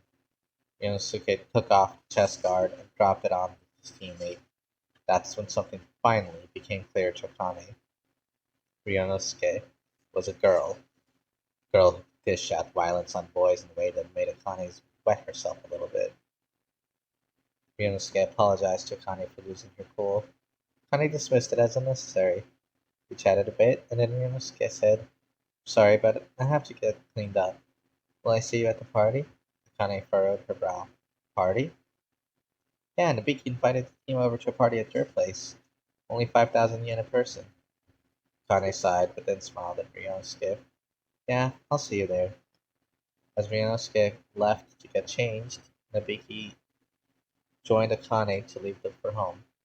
Connie grimaced at her sister and said, I'm going to the party, but no way am I paying 5,000 yen. Hibiki smiled. Don't worry, little sis. I'll give you the friends and family discount, 500 yen. Akane sighed and paid her sister. Okay, little break, little break. How we all doing? Am I still streaming? Thing seems to be up.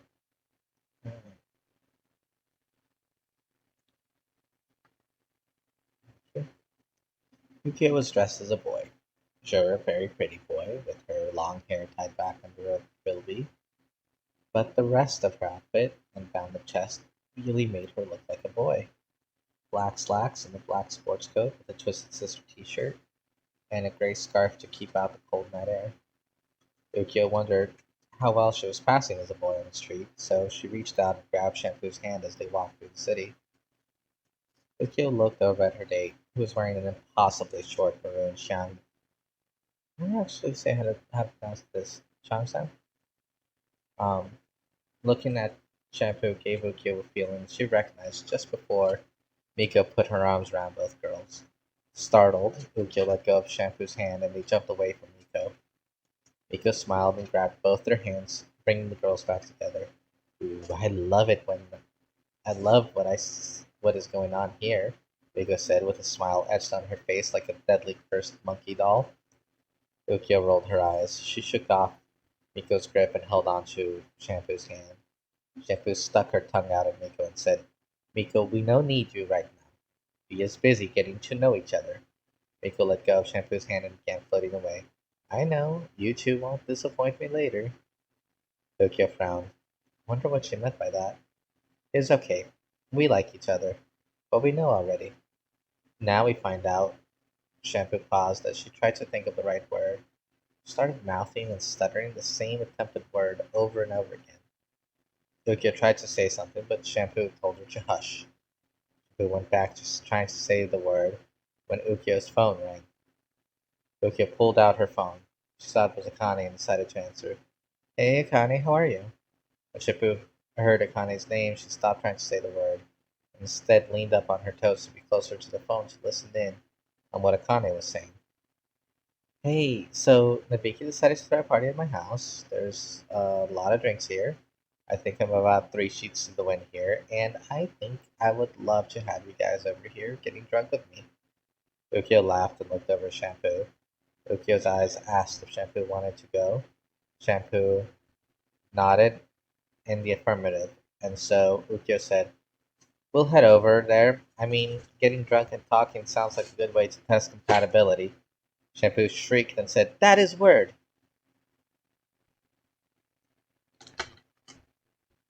No, my jerky was stolen by the jerky monster.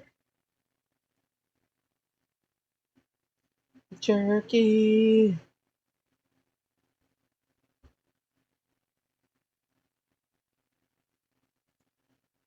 My jerky! Wait, this is three. Yeah. Jerky! No, my jerky is gone. Okay, I forgive you. What? I forgive you. Ranma sighed as he left the living room to go up to his room. Ever since he got home, his parents had been fighting. Yelling had reached new decibels. Ranma wanted to scream at them himself. Apparently, his father had failed to make Ranma enough of a man to satisfy his mother, saying that genetics alone was what was letting Ranma qualify as manly. Ranma just wanted to throw up. When was enough ever going to be enough for anybody? Ranma's room was small, with a small bed that would be comfortable enough in his female form, but left his feet hanging off the edge unless he curled up in his male form. He looked into his closet, and he only had the same outfits he had when he was at the tennis place. Actually, Ranma noticed as he looked inside, he had less. All the costumes and girl outfits he had were gone. A sharp, singular laugh left Ranma's lips. How could he expect his parents to allow his female self to move home with them? His mom only wanted her son, despite all the promise the last shopping trip had promised. Why would she have really changed? Not for him. No one would change for Ranma, but Ranma could change. He could change to be what anyone wanted. Akane wanted Ranma as a girl. Shampoo wanted Ranma as a champion. Ukyo wanted a business partner. His mother wanted a manly son. His father wanted a prodigy. Even Ryoga felt like he wanted something. Ranma just wanted to be happy.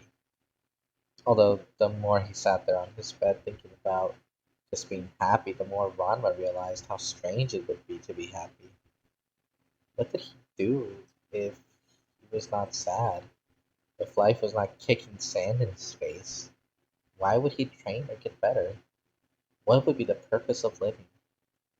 Ranma's ears perked up as the shouting downstairs began to reverberate through the walls. Ranma groaned and threw himself on the bed. He tried to bury his head under the pillow, but it just left him uncomfortable, and with the noise still coming through. Ranma sat back up and decided to call Akane. After a few rings, the line picked up. Akane greeted Ranma, a slight slur in her speech. Ranma heard doors banging in his house and interrupted Akane. Sorry, Akane, I was hoping I could come over and hang out at your place. Ranma heard some noises from Akane's side of the phone before hearing that it was okay for her. Hanging up the phone, Ranma hurried downstairs. Without waiting to hear an answer, he shouted that he was going to hang out with Akane. Ranma put on his shoes and ran out the door, not even bothering to make sure the door was closed all the way.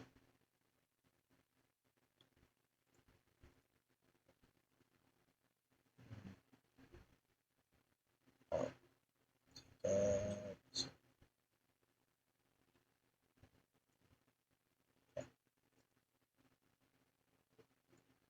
keep forgetting the face gets stuck down. I did the setting where I did that.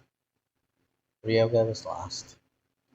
He had gotten directions from some very nice people who were dealing with a home invasion. Thankfully, Ryoga had stopped the thieves. The older couple insisted that Ryoga take a cask of their homemade bathtub vodka. They were even nice enough to walk him out to the street of their mansion and start walking him in the right direction of where he needed to go. Still, that was a few mountains ago, and they swore to him that the neighborhood he was looking for was just down the street from their place. Ryoga sighed as he adjusted the cask that was strapped to his back. His eye caught a sign, and Ryoga realized he was in front of the Tendo house. Although, from the sounds coming over the wall, something was going on. Ryoga went in and found the front door open. Screams and music reverberated through the house, and Ryoga started to feel a heavy rock in his stomach. It weighed him down as he slowly traversed the hallway into the main living area. The room had clumps of people hanging out and drinking. Akane was talking to some dark-haired guy who was getting way too friendly with her. Akane looked up and waved Ryoga over. Ryoga cautiously made his way there, around some people who were clearly incapable of staying upright. The man waved himself away as Akane moved to meet Ryoga halfway. Akane greeted Ryoga and asked him about the cask. Ryoga told her the story, at which point Akane asked if maybe they should just share it and have that be Ryoga's fee to the party, so that Miki wouldn't harass them later about it. Ryoga agreed, and they moved off to the kitchen. As Ryoga set up the cask, Akane seemed to waver where she stood. As he finished setting the cask to be used, Ryoga asked, "So, what exactly is happening here?" Akane shrugged her shoulders and said, "Miki is throwing a party for Kuno and the Kendo Club. They won a big tournament today." Ryoga poured himself some vodka and gulped it. He let out a hiss as it burned his throat. With a shake of his head, Ryoga backed away from the cask and regained his equilibrium. "Is it okay to be around Kuno with all this?" Honey nodded, looking away from Ryoga, trying to not look at him as she answered. She said, "He stopped bothering me." "That's good." "Yeah." Ryoga smacked his lips. Smack, smack. He poured himself another glass, and this time, when he drank it, the burning was gone. Honey asked him if it was good, and he nodded. not quite trusting himself to speak. When he finally could talk, the silence broken only by Akane pouring himself a glass from the cask. Ryoga asked, "What about with that guy you were talking to? What exactly was happening there?" Akane gulped down a drink. "Oh my god, am I supposed to go blind?" Akane stared at her until Akane blinked and looked back at him. Ryoga asked the question again. Akane waved the question away. She said, "That was Ryunosuke. She just joined the Kendo Club." "That was a girl?" Akane nodded. Ryoga looked out from the kitchen all the way to the backyard where Ryunosuke had headed off. Ryoga looked back at Akane and asked, "Like, is she like Ukyo?" Akane nodded. "I think so." Suddenly Akane's phone started ringing. She looked down at it and saw that it was Ranma. She looked around and excused herself from Ryoga as she ran upstairs to answer in a quieter part of the house. Ranma asked to come over and Akane told him it was fine, though she didn't quite get to tell him there was a party. Akane stood by her room looking down at her phone when Kasumi came upstairs with a glass of vodka for herself. Akane smiled at her sister. Kasumi seemed to be headed to her room for the night, but she stopped and looked at Akane. To nod to herself, Kasumi walked up to Akane and waved her down to whisper in her ear. Akane complied, stooping slightly to listen to what Kasumi said to her. Kasumi whispered, "I saw you talking to Ryunosuke." Akane nodded and whispered in return, "You know her?" Kasumi nodded. "She's quite the lady killer. I heard she's known for liking jelly donuts." Akane shook her head. "What do you mean by jelly donut?" Kasumi leaned in closer.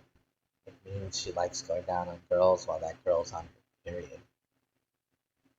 Ukyo and Shampoo arrived at the party. There was a lot of making out happening in the house. Ryoga was spotted. Sorry.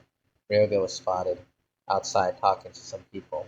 The two tried to find Akane downstairs but didn't spot her. They moved upstairs but didn't see her there either. They did spot Viki's door slightly ajar. They looked at each other and shared a mischievous grin. They stalked up to the room and found it empty. Sneaking in, the um, the pushed door closed behind them as they looked around.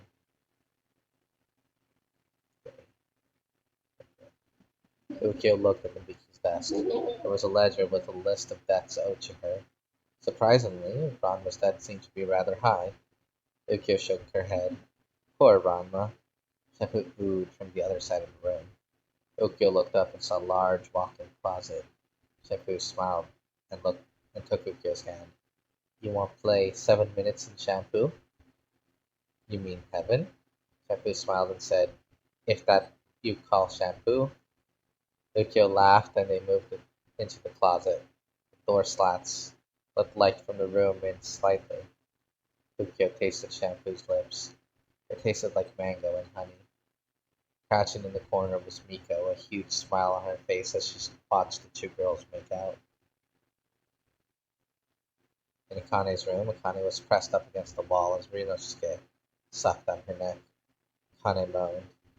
Ryunosuke moved her hand under Akane's skirt, and as she traced Akane's leg up, Akane reached down and grabbed her wrist. Ryunosuke groaned. "Oh, come on." Akane sighed. "I'm sorry." Ryunosuke pulled her hand away and backed off. "No, I don't want to pressure you if you're not ready for sex." Akane said, "It's not that I'm not ready." Ryunosuke combed her fingers through her own hair. "What is it then?" Akane took a deep breath. "I heard that you like to eat girls after we're on their period. I'm not on mine and I didn't want to disappoint you." Ryunosuke stopped moving. She stood there just staring down at Akane. Ryunosuke shook her head. "That's just a stupid rumor started by a guy I said no to." "Oh." Ryunosuke picked her jacket up off the floor and walked out, slamming Akane's door shut. Ranma didn't feel like walking around to the front of the house. With a leap, he alighted atop the wall. Looking down at the party, he shook his head. At least he knew what the noise was coming from Akane's end of the line. They spotted Kuno making out with Nabiki on the porch, and even Ryoga seemed to be talking to people. Ranma dropped down and headed over to Ryoga. Ranma shouted out a greeting, which pulled Ryoga out of his conversation. The two walked towards the dojo. Ryoga caught Ranma up on what the party situation was, even mentioned that Kuno apparently gave up on Akane. Ranma nodded and said, I can see that. He's actually making out pretty hardcore over there with Nabiki. What about you, Ranma? Ranma shrugged. I'm just here to get away. Ryoga said, in that case, go try what's in the cask in the kitchen. Bring me back some too. You're not coming? Ryoga sat at the entrance of the dojo. It seems my legs have stopped working for a bit.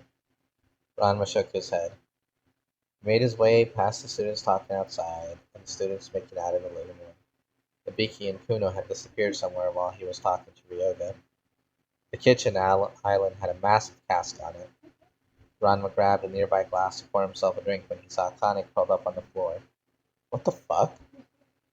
Ranma rushed over to check on Akane. She groaned as he moved her. Ranma let go a breath he didn't realize he was holding. There was vomit across the floor next to Akane. Ranma picked her up and took her towards the bathroom. People at least had the decency to clear out the way. Ranma locked the door behind him and took Akane to the faucet. The tile was cool on his feet as he turned the water and started cleaning Akane's face. Akane started to come around and moved her hand to block the water, splashing it up on Ranma, activating the curse. Ranma turned off the water and sat Akane up. Akane looked around, then hugged Ranma. I'm so sorry, Ranma. Ranma patted Akane's back. It's okay, Akane.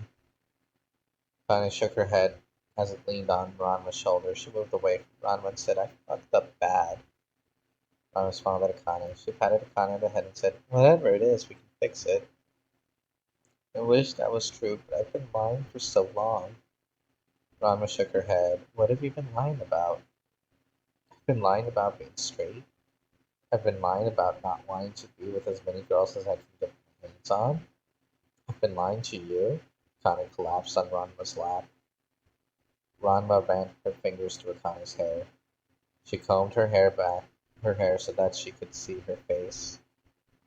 Ranma smiled down at Akane and said, so what if you only want to be with my girl's side? Or if you only want to be with Yukio too? I mean, I'm kinda into it.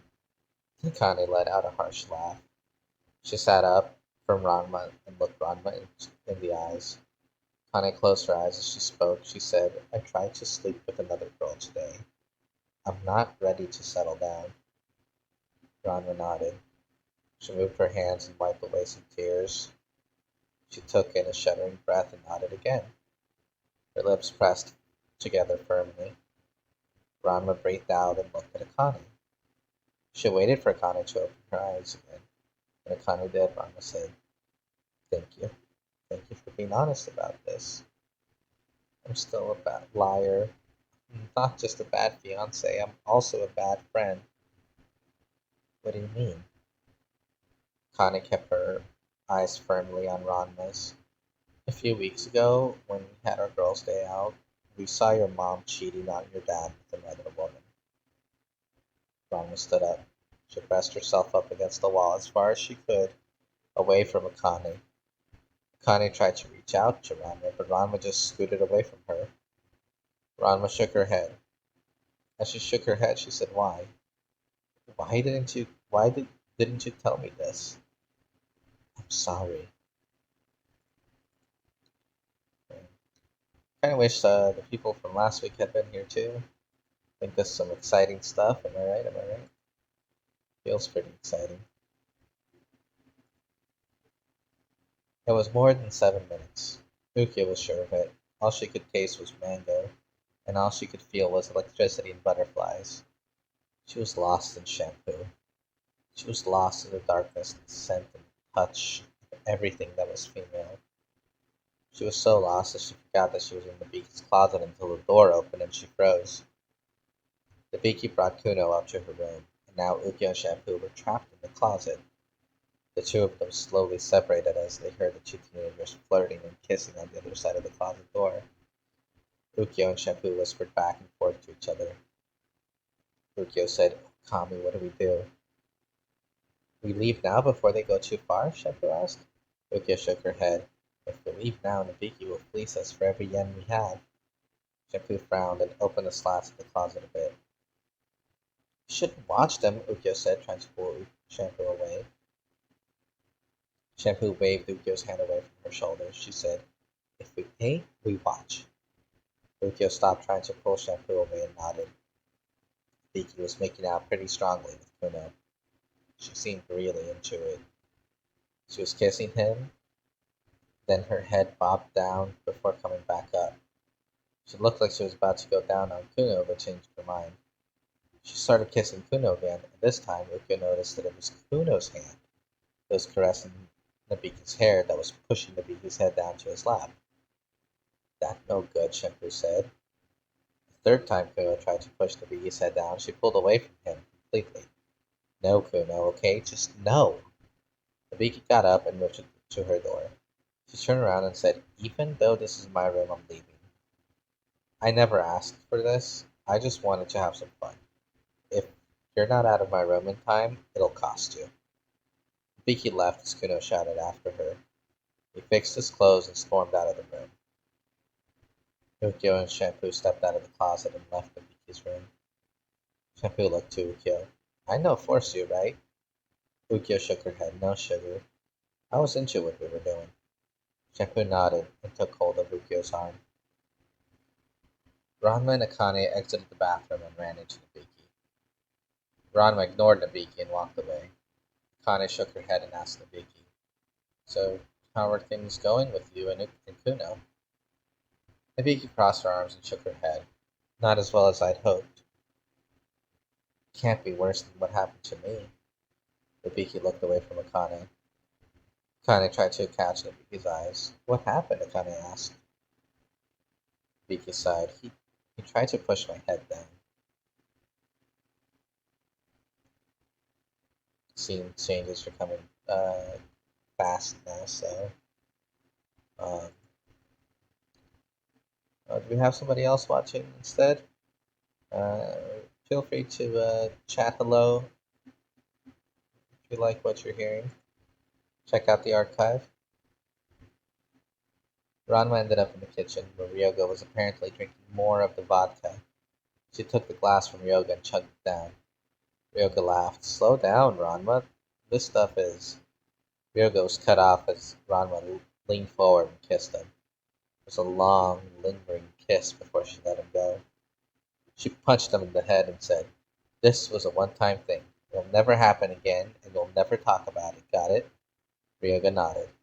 Ranma set the cup down and dragged Ryoga out of the house. Kuno was downstairs flirting with another girl when he felt a sudden wave of heat behind him. Before he could turn around, he was launched into the night sky. And that was the last chapter that I had published to the last chapter I had published to fanfiction.net. I had started to write episode 9. I survived Ranma's birthday, um, but it's not done. It starts off the next day, but we are kind of out of uh, unless somebody wants to hear more, we're gonna be out of time. So let me know if you want me to keep going, and I'll keep reading. Okay. Um. So the video is starting to get to that point. Okay.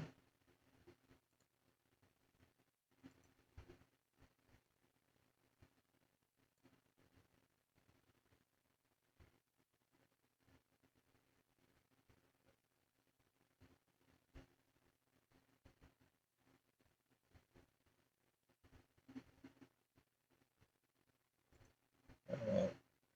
Sorry, I was listening to the video to make sure everything was here. All right. So I'm gonna call the stream for tonight. Um, I want to thank everybody who did listen live and everybody who's watching the video. This will be uploaded to YouTube, so I'm going to do my end card asking you to comment, like, and subscribe, and support me on Patreon. And thank you for watching. Bye bye.